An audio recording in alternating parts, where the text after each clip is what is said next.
Hi, everyone. Good evening. My name's Faye Rosenfeld, and I am the Vice President of Public Programs here at the New York Public Library. And I have the distinct honor of welcoming all of you to tonight's final Live from NYPL of 2022.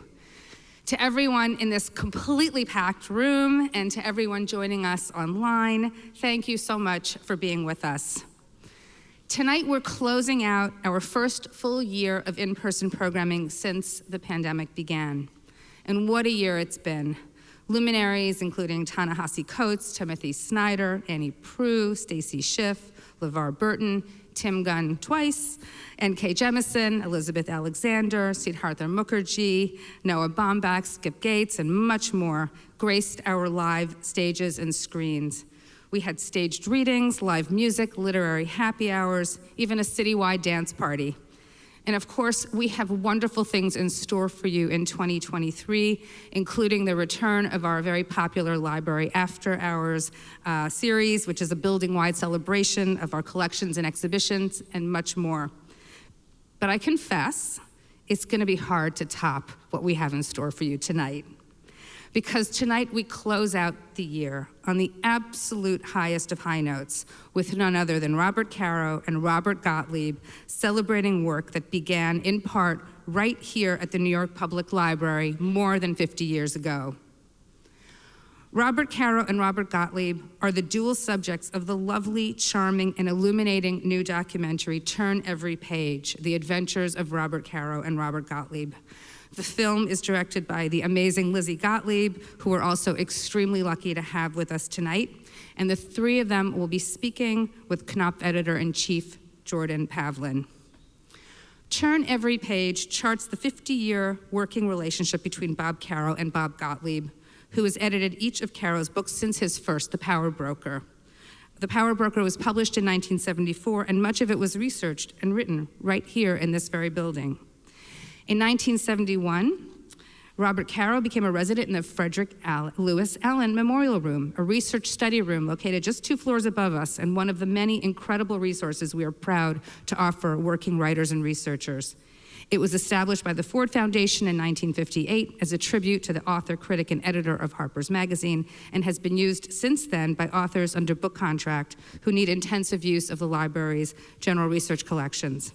As a funny side note, library trivia, apparently when the original gift for the Allen Room came in, it included a provision that authors must be allowed to smoke in there. If you'd like to learn more about the Allen Room, I'd point you to Caro's own book, Working, and the chapter, Sanctum Sanctorum for Writers. In it, he says, "There seemed to be no document or report you needed that was not housed somewhere in that great building on Fifth Avenue or in one of its annexes, and that would not appear with seemingly miraculous speed." I'm happy to report that while we no longer allow smoking in the Allen Room or any other room at the New York Public Library, documents are still delivered with the same speed. Speaking of research, in the back of the room, we have a small collection of materials that Mr. Caro would have referenced while working on The Power Broker, as well as the first edition copy of The Power Broker that's signed by Mr. Caro and was given to the Allen Room. If you didn't have a chance to see this collections display before the event, you can view it afterwards as well. Of course, if you've never read Mr. Robert Caro's books, they're all available for checkout with your New York Public Library card, which it goes without saying everyone in this room has, right?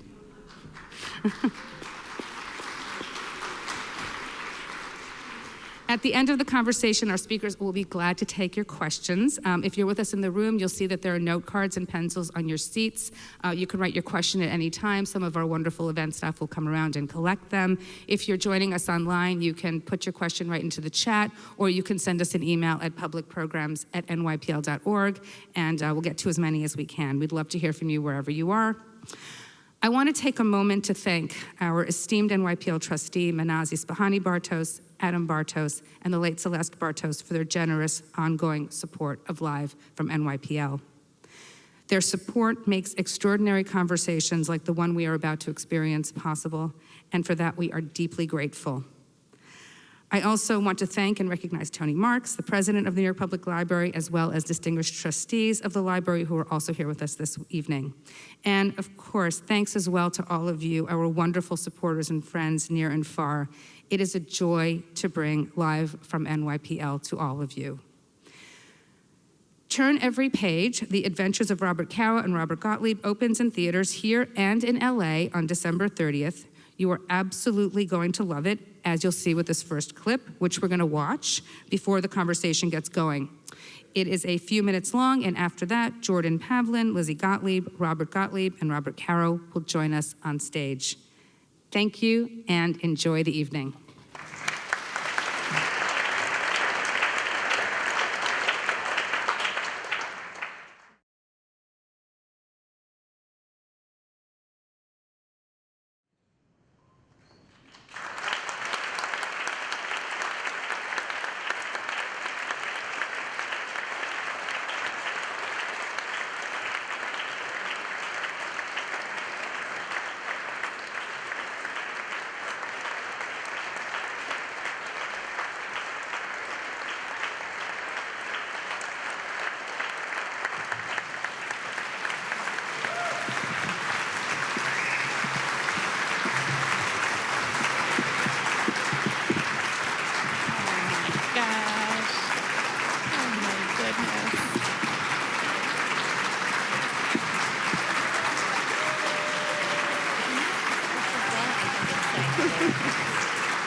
Thank you all.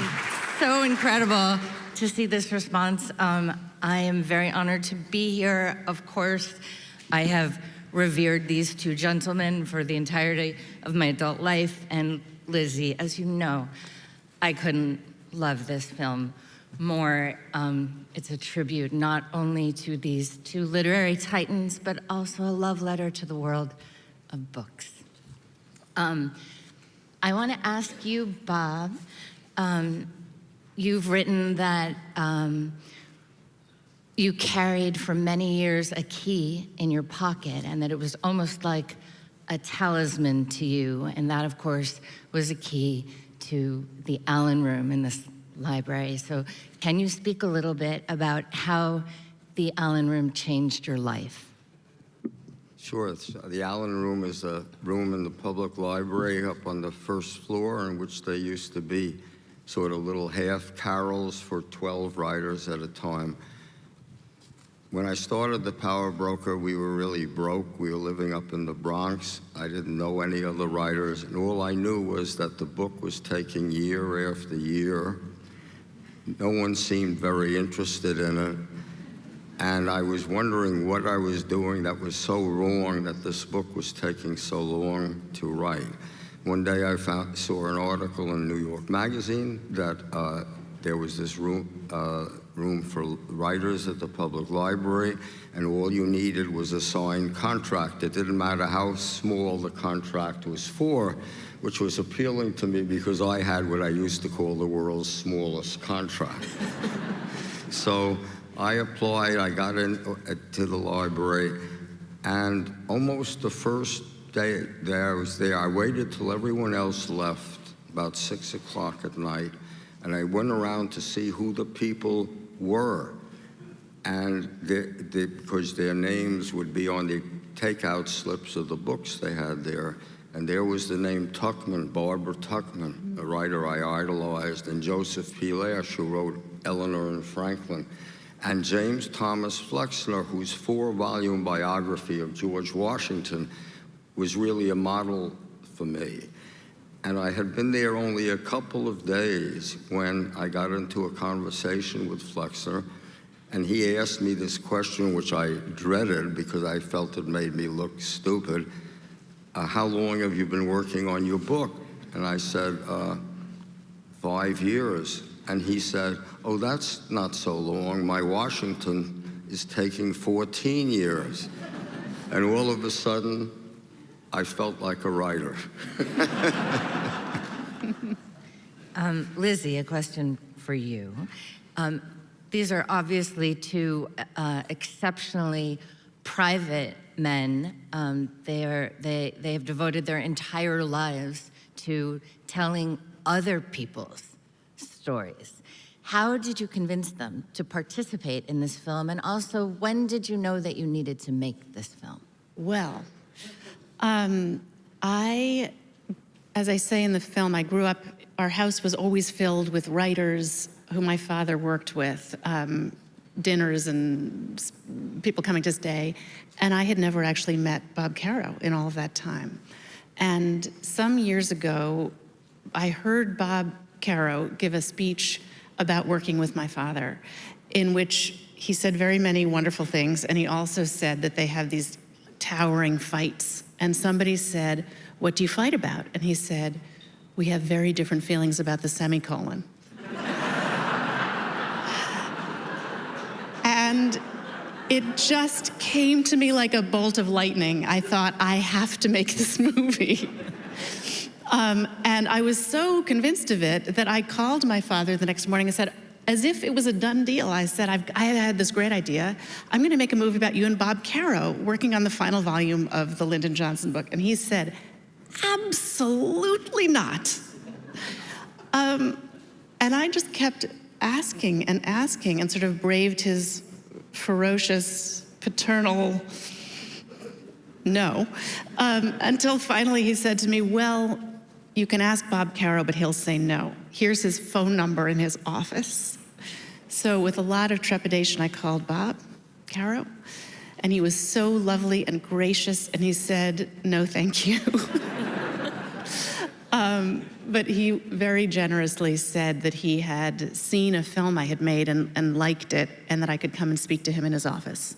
And I did, and during that time, he said, I've never actually seen a film about a writer and an editor, and I think it might be meaningful, and he agreed to do it. I think he thought it would take me 6 months to make this film, and it has taken me 7 years.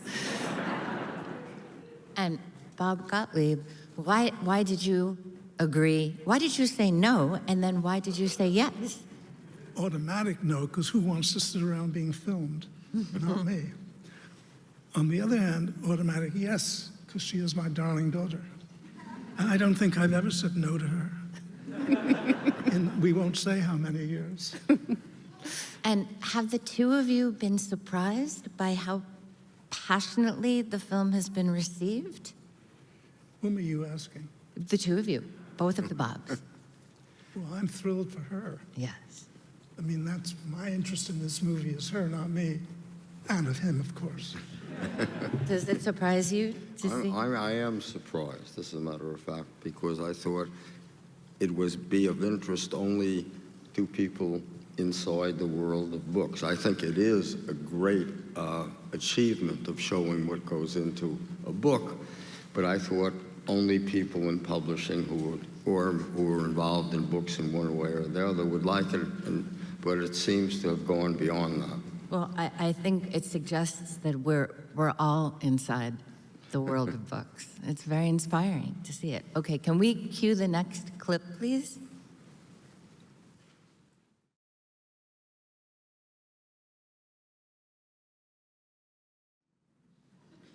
So, Bob, you have said that in order to really show political power, it's imperative to show its effect on the powerless, to show the human cost of power.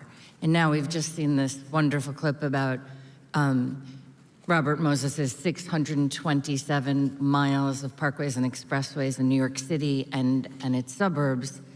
Can you speak a little bit about the chapter in The Power Broker that is called 1 Mile? Sure.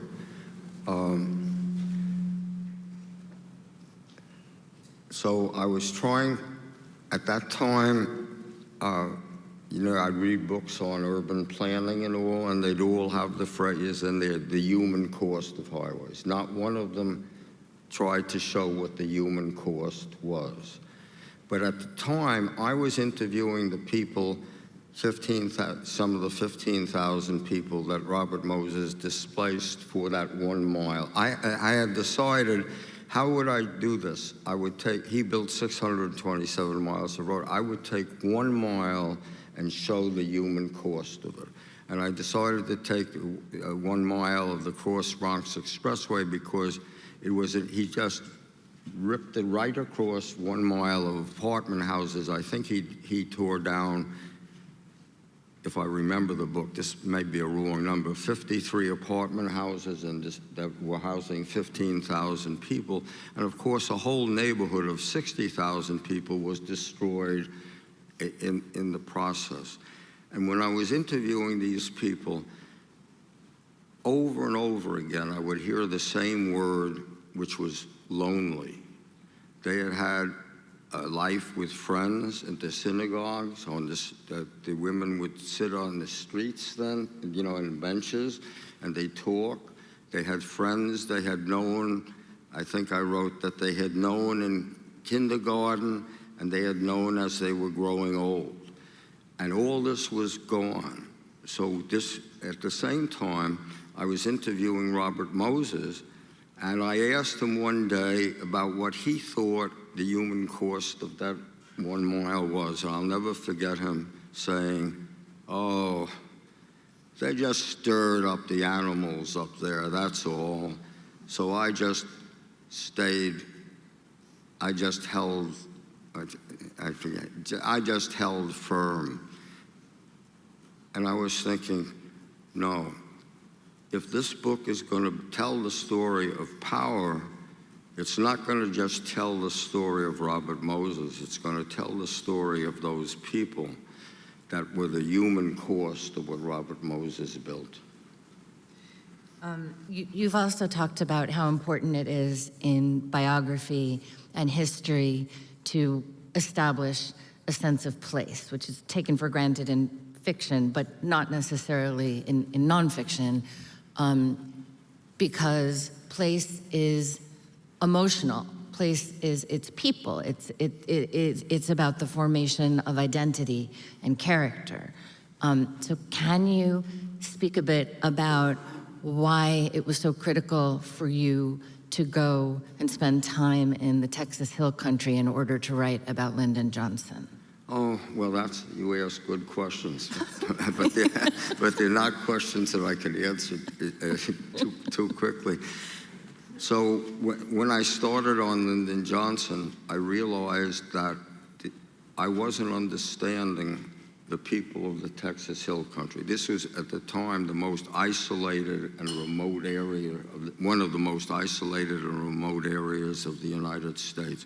You could drive, sometimes you drive, Ina and I would drive out there. I'd say, no car has passed us in either direction for half an hour. And you'd interview the people there.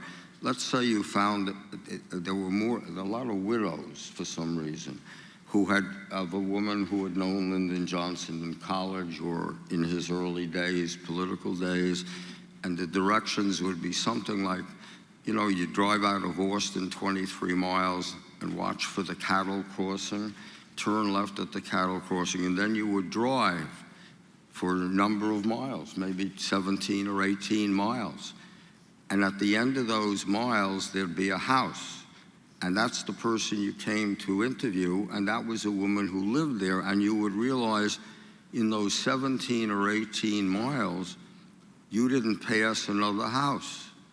So there was such incredible loneliness there. I didn't know how to come to grips with that. And then they would show us, how hard they worked, how hard it was to pull water up from the wells, a bucket at a time. You would say, I don't understand these people at all.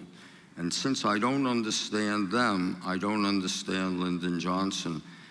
We're going to have to move there. And of course, Ina said, the now legendary line, why can't you write a biography of Napoleon? So good. Okay, one last question for you before we go to the next clip. You are, of course, famous for your painstaking research. But at the beginning of your career, when you were starting out as a reporter at Newsday, you actually had a reputation for being a very fast rewrite man. Oh, yes. So what changed?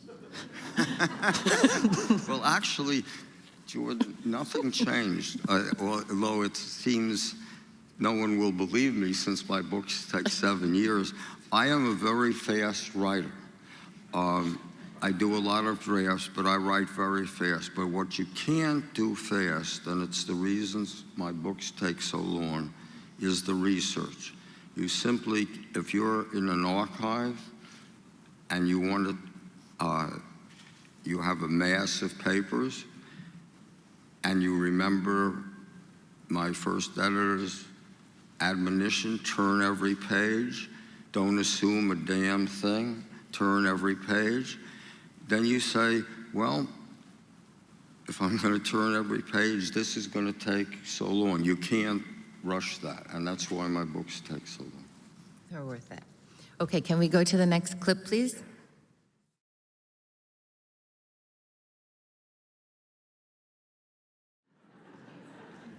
So, Bob Gottlieb, you have edited the greatest writers of the 20th century. No editor in America has had a more profound influence on the literature of our time.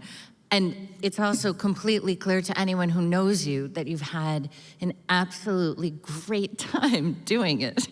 So I'm curious to know, what do you think are the qualities that make you so outrageously suited to this work? I don't know what my qualities are. I know that I'm a reader. I was born a reader. I probably was reading in the womb, though there's no way of checking. That's what I did. I was a quintessential nerd before we knew that word. And that's what I still do. I read, I read, I read.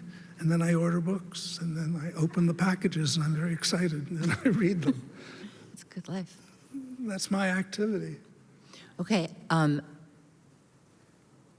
follow-up question to this is, I would love to hear you speak a little bit about how you see the role of an editor, about how an editor can best be of service to a writer, and also how an editor can potentially be harmful to a writer. Well, that's a lot.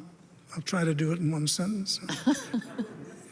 Look, editing is just plain common sense.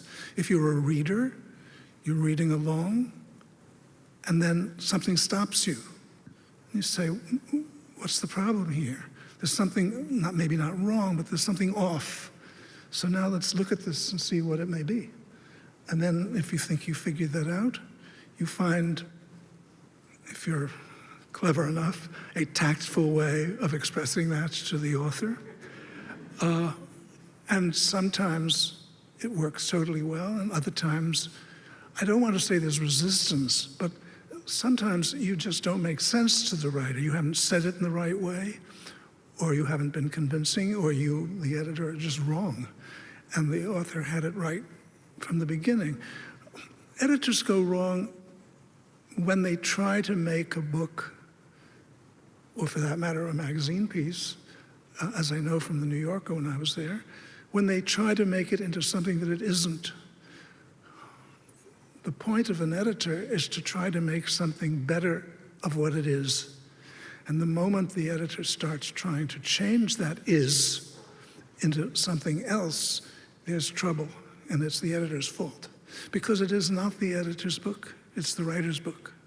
So your job as the editor is to help, I'm saying this again, is to help the writer make it more and better of what he or she wanted and has down on paper at that point.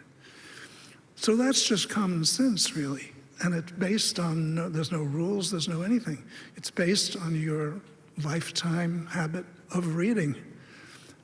And when things go well, which they generally do, because I'll interrupt myself, there's been a myth that editors and writers are frequently or always at odds. That is almost never the case. I can't think of 2, 3 experiences in my life of editing where I was at odds with the writer. Sure, over specific things, but not on the basic things. It just can't work. You have to like what you're reading. You have to see how it can be helped. You have to explain it sensibly, calmly, if possible. and hope that it'll get better. I don't know what editing is. It's just, as I keep saying, it's just common reading sense applied in a relationship that is wholesome. And as I say again, most editor-writer relationships are wholesome. And if they're not, those two people should not be working together.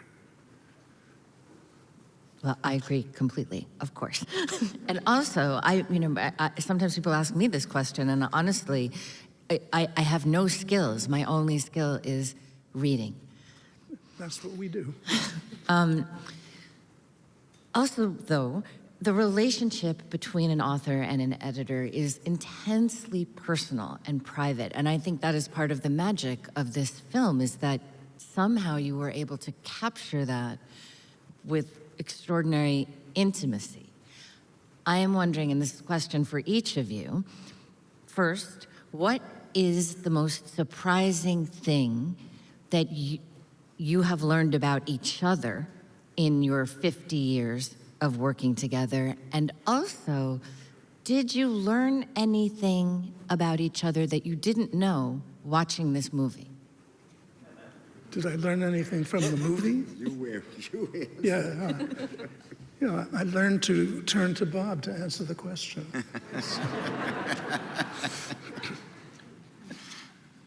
What was the question? We'll go to the second part of the question. Did you learn anything new about Bob Gottlieb watching this film? Well, actually, I would say no. I learned, something about his boyhood or childhood, but the essential things I learned from when I was trying to pick an editor, from his comments on The Power Broker, because what happened was my agent said the important thing I see by reading your manuscript that the only thing you care about is writing. So my job is to find you an editor you can work with the rest of your life. So she set up appointments for me with 4 editors, all of whom were famous in the industry. And the first 3 of them took me to either the 4 Seasons or whatever the equivalent of the 4 Seasons was then, and basically said they could make me a star, in which I had no interest in that at all. Bob didn't go out to lunch, which it was one thing, and he said, but we can have a sandwich at my desk and talk about your book.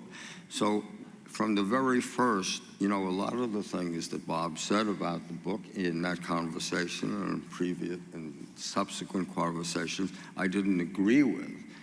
But the thing was that he was talking about my book at the same level at which I was thinking about it, at which I was writing it, which basically I've never met anyone else besides actually my wife, Ina, who could do. And while, if you listen to our conversation, did I learn anything new about him? I don't think I learned anything new about him, but what I knew from the beginning was the important thing. I think he talks about editing in a way no one else can. He thinks about it and no one else can. And while you may not agree, we can spend an entire, and we have, spent an entire day fighting over whether there should be a semicolon or not. Bob just doesn't get the Everything I know about semicolons, of course, I learned from Bob. So while we I think you've got it now. Can either of you speak just briefly to, you've had an accomplice all these many years at Knopf in our legendary managing editor, Kathy Horrigan, who I know is here tonight. Kathy Horrigan started at Knopf in 1963, and she has been by both of your sides through the wars and through all of the triumphs. Do you have anything just about her role? Because that is certainly a role that, if the role of the editor is mysterious to the general public, the role of the managing editor is totally unknown. Well, we're talking here, Kathy, we're talking about a very close friend of both of ours. And you could say she has put up with us both. The reality is that she is there to get it done. She is, to use a word that Bob and I and Lizzie all think is extremely important, she is industrious to the nth degree, whatever that means. I don't even know what the nth degree is, but it's pretty far up the alphabet, so it must mean something. It's really hard to talk about a relationship like this because it's so extensive, and yet it's so separate because we have not spent a great deal of time with each other, except when we're working. Like many writers who are totally involved with themselves and their work all day, in the evening he needs people. I have had people bombarding me all day, and what I need to be is quiet at home with my manuscript pages that I'm either making marks on or throwing to the ground in outrage, not rage. We won't go into my feelings about that. We've never socialized except when we're together. I don't like going out in the evenings, unless the other part of my life, which has to do with dance. For many years, I was at dance performances every night, getting away, you'll notice, as far away from words as you can get. But he didn't want to socialize either. We knew we were there for each other when we needed each other, and we always enjoyed it, except when we were shouting at each other. And there is, of course, one other extraordinary woman who has been essential in your process, and that is Ina, who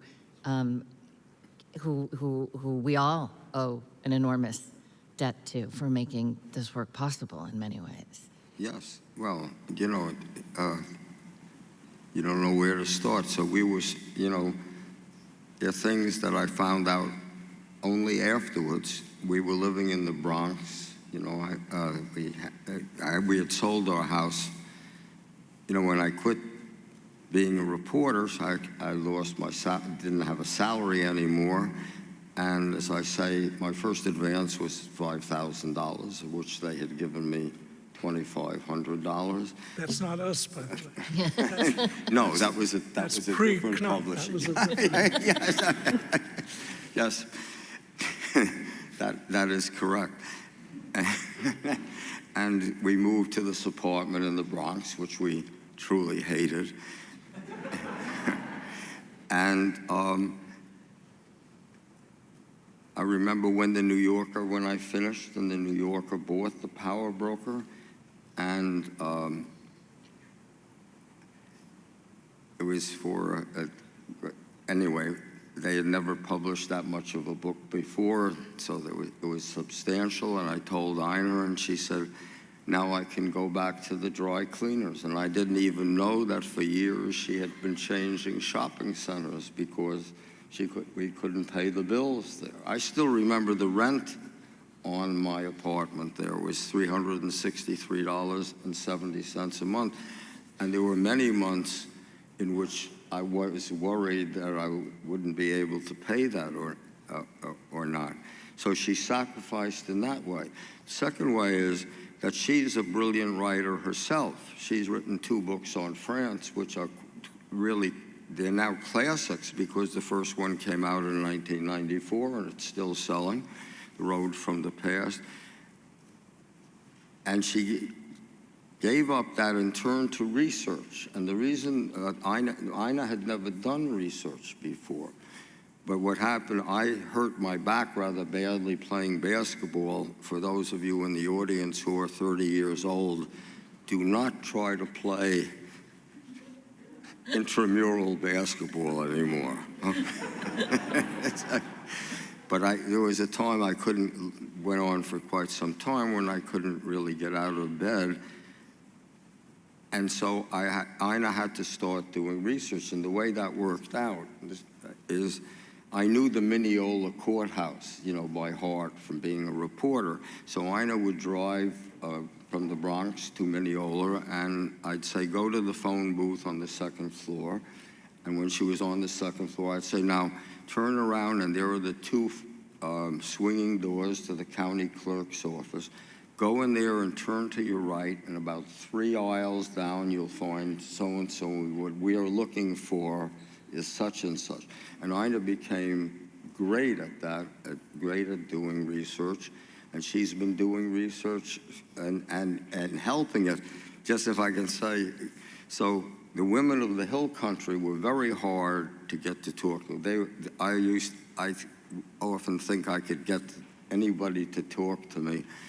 But these women who would live these lives of complete isolation weren't used to talking to strangers and weren't about to tell me stories about Lyndon Johnson. So Ina, we had 3 fig trees on our property in the Hill Country, and Ina made fig preserves and would take a jar of fig preserves to these women, which is an act of friendliness, and after that they would talk. If I was to, we don't have enough time here for me to tell you all the ways in which Ina has been an integral part of these books, and the way she's always encouraged me. When I said a moment before about the 1 mile chapter, and I said, oh, and I'm going to find out what this neighborhood is. So at the time, as I said, we were broke. You say, oh, God, this is going to take months. In fact, I figured about 6 months, So you say, you got to learn the history of the neighborhood. That's hard. Then you got to interview all these people who lived there before. Then you got to find where they've moved to, and then go and talk to them. That's going to take about 6 months.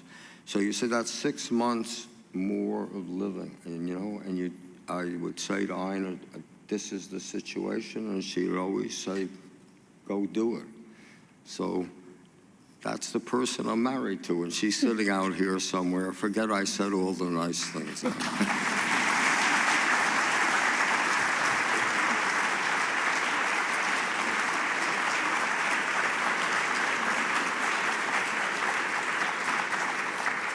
Okay, can we go to the last clip, please?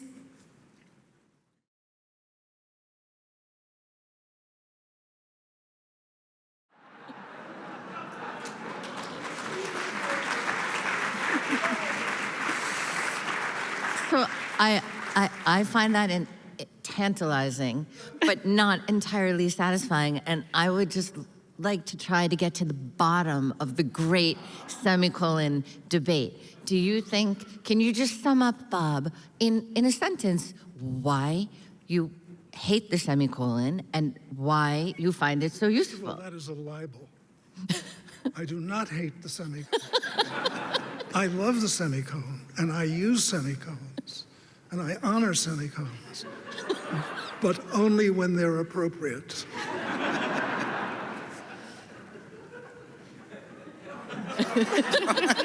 He agrees with me. No, not at all.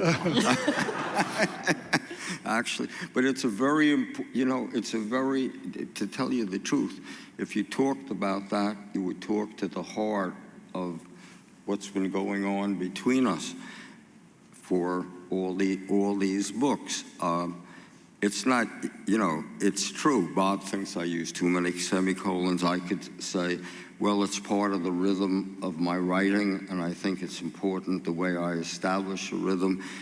But the thing that matters a lot more than that is that if Bob is not one of these editors, that if he says something, let's say a semicolon should be taken out, and you say no, he's not, like many editors, going to go on to the next page. Say, okay, you're going to have to argue with him. He's going to have to try to persuade you and reason why that should not be a semicolon but a comma or a period. You are going to have to answer that. That is going to make you think about why you used it, and it's going to make in my opinion, Bob has made my writing it's better because as you're writing, you are thinking about why you're doing things. More than if you had an editor who simply let you go.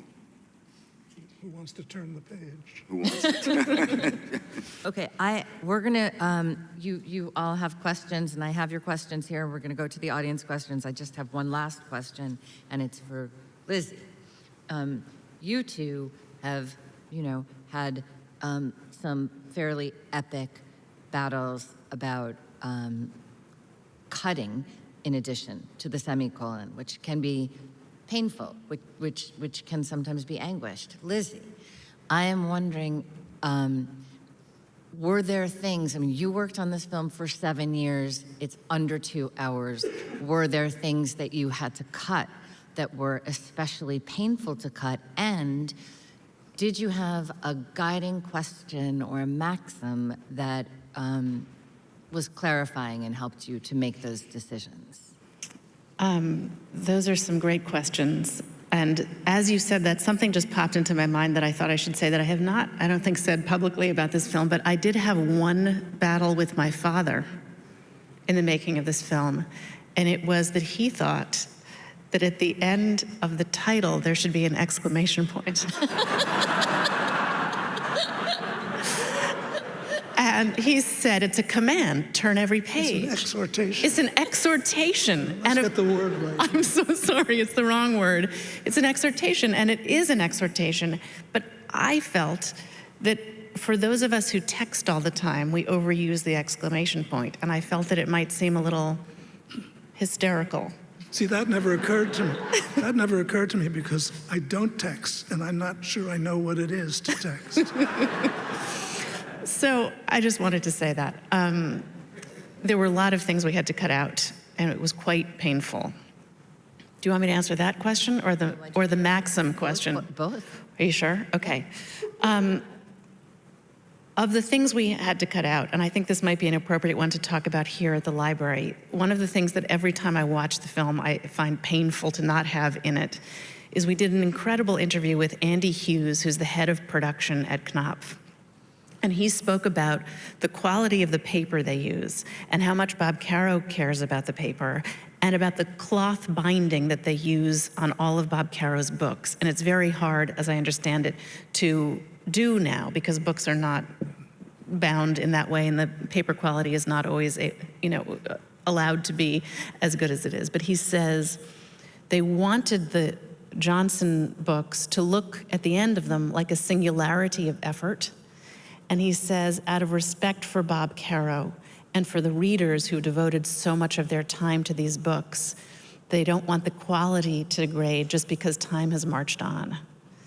And I find that so beautiful and touching and such an incredible thing about Knopf and their dedication to these books and to all books. Let's remember that a great deal had to be cut out of the Power Broker, but none of it had to be cut out because it wasn't worthy. There was just a limit to how much we could put inside one volume and bind it. And Bob and I, over the years, talked often about how much we actually cut. And we finally agreed that we had cut 350,000 words out of it. That's a lot of words. And that's like 5 novels worth left it. And I would have been very happy to have all of it in, but we couldn't do Robert Moses in 2 volumes. I think I said to Bob, we can sell Robert Moses in once, but we cannot do it twice.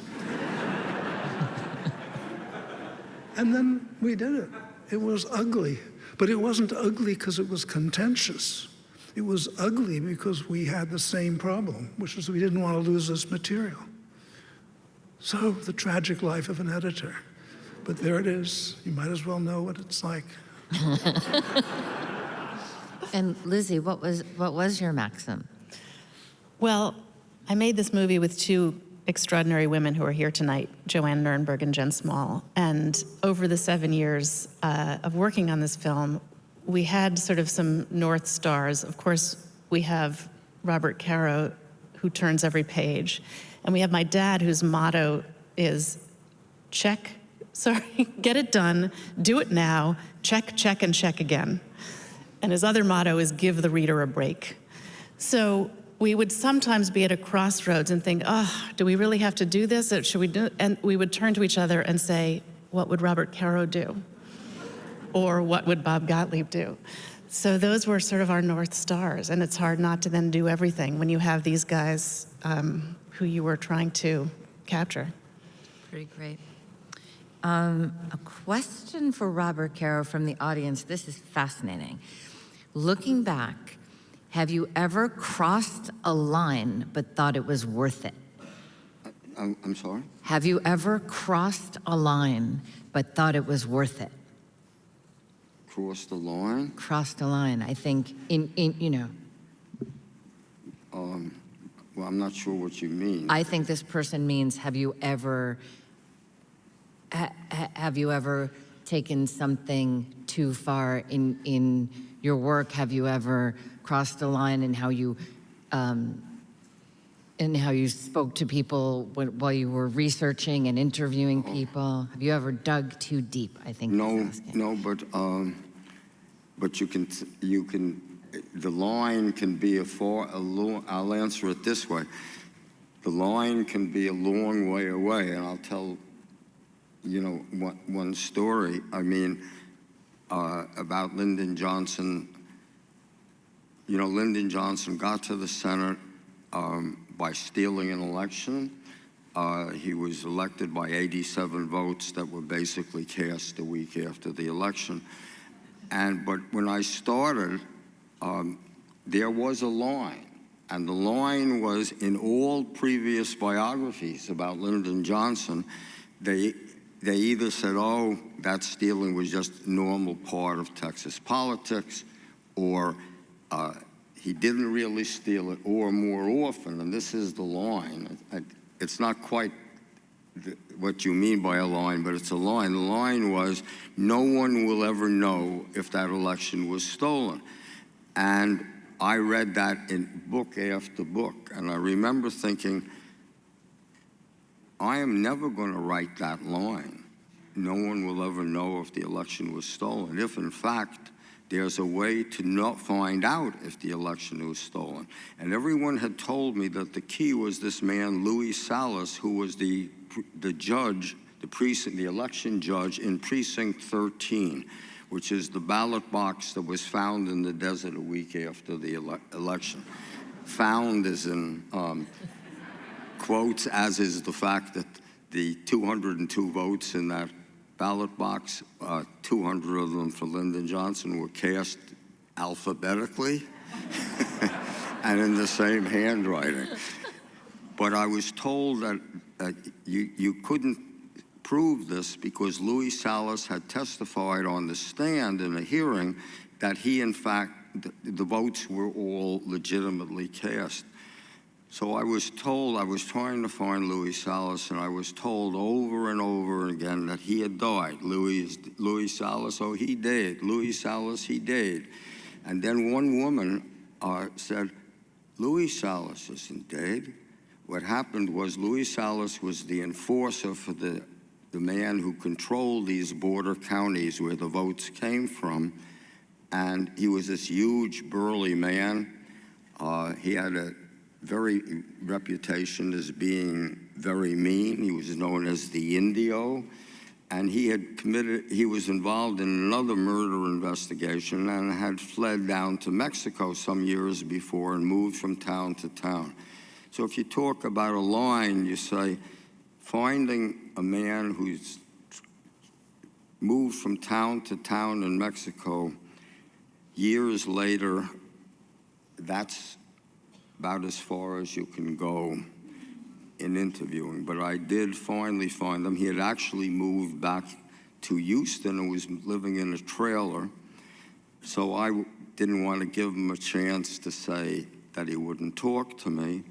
So I just went immediately to Houston and knocked on the door of the trailer. So he was this big, burly enforcer, and I was expecting to be looking up at this man when he opened the door, and instead, this very frail, very wizened old man opened the door, and I said, my name is Bob Caro, and I'm writing a book on Lyndon Johnson, and he said, then you want to know about Box 13. And he said, well, I have written it all down. And he took out of a trunk a manuscript, 97 pages long, type, in which he had written the story of Box 13. I will say one line in it was, I lied on the witness stand to Judge Smith. And then he told about how he had stuffed the ballot box. So you say, if there's a line that you have to go to, if there's something that I believe, it's that the answer to most things can be found if you'll just spend enough time trying to find them. So it's not quite the answer to your question, but it's my line. And That's great. And that's a great way to end this evening. Such a pleasure and a privilege to be here with the three of you. Turn Every Page is being released nationwide on December 30th. Go see it. Tell your friends to go see it.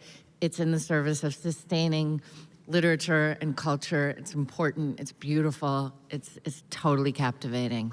Thank you all very much.